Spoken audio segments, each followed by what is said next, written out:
But it does kind of dovetail in nicely, doesn't it, John, with suggestions that the UK government might be changing their position or softening their position on new North Sea oil. Not quite drill, baby, drill, but maybe supporting existing projects that are in the pipeline.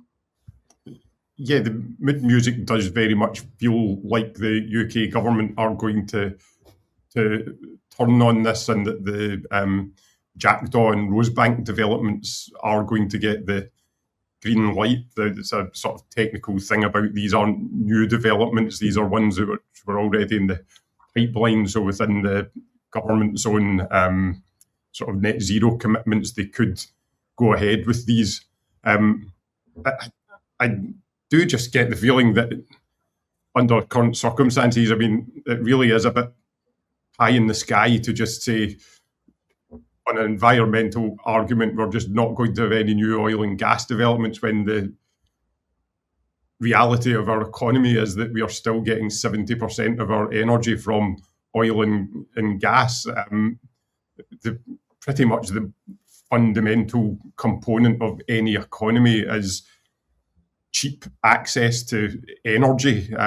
This is why the war in Ukraine and now the closure of the Straits of Hormuz are having a horrific impact on economies all around the world. Scotland has got this really quite incredible oil and gas resource in the North Sea. Now, it's true that that's anything produced from that goes into an international market and doesn't necessarily come directly to Scotland, but nonetheless, clearly this natural asset gives us energy security if we needed it, and the potential at least to have some of our own supply of oil and gas, allowing us to have some control over domestic prices.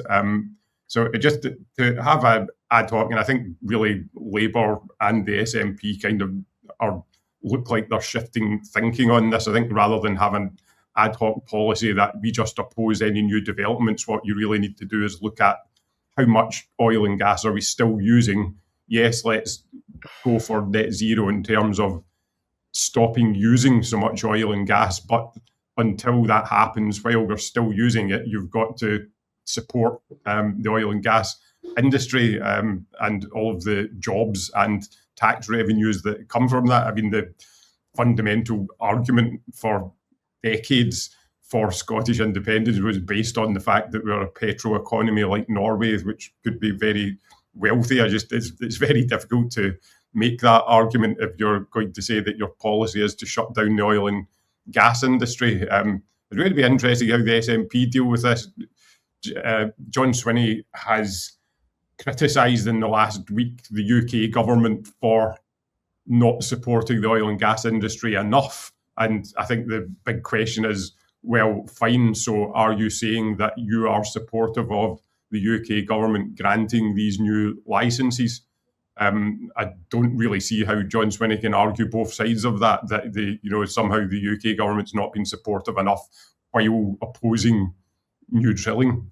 Well, in that case, see, Andy Burnham can change his policy and he can approve Jackdaw and he can approve Rosebank, which were, of course, already approved by the previous Tory government and then held up and what have you. But the fact is he's got a huge majority. John Swinney doesn't have a majority, and the only party that's going to help him get any legislation passed, including his budget, is the Scottish Greens.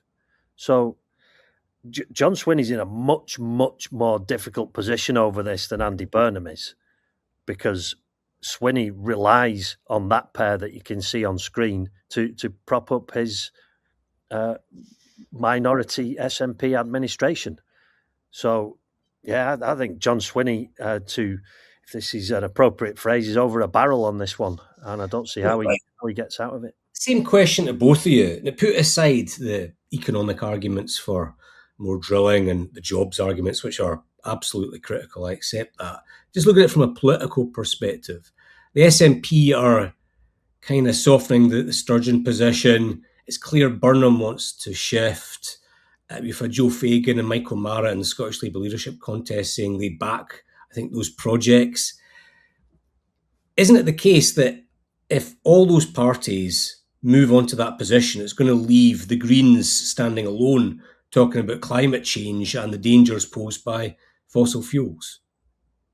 I think that's true to an extent, but the reality is that if we're going to be importing oil and gas because we still use it while trying to look good by saying we're not going to exploit our own oil and gas resources, there is a very strong argument that that's actually more carbon intensive because you're importing oil and gas from the other side of the world.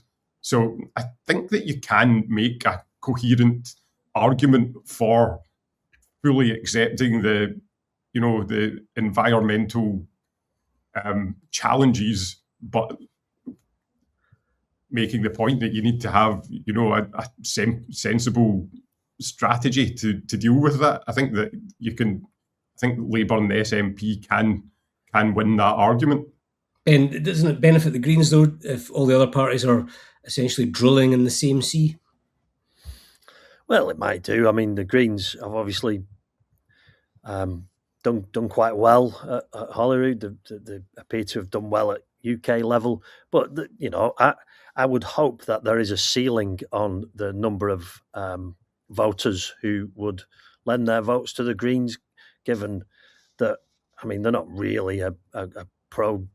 I mean, this might actually force them to go back to being more of an environmental party, because at the moment they're more just like a kind of hard left Marxist bunch of student politicians. So I think there's a limit on the number of votes the Greens can get.